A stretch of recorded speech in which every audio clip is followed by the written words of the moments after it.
Hi guys, I've just realized that there's no clear step-by-step beginner-friendly video tutorial on YouTube on how to ship goods from China to Zimbabwe.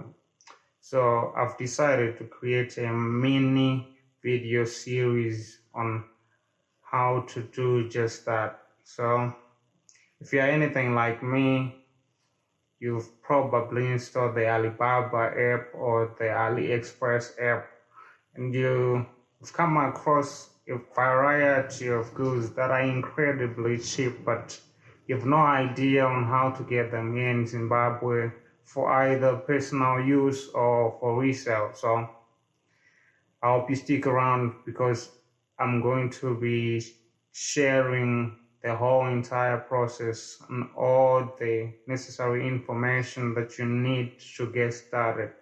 Let's go.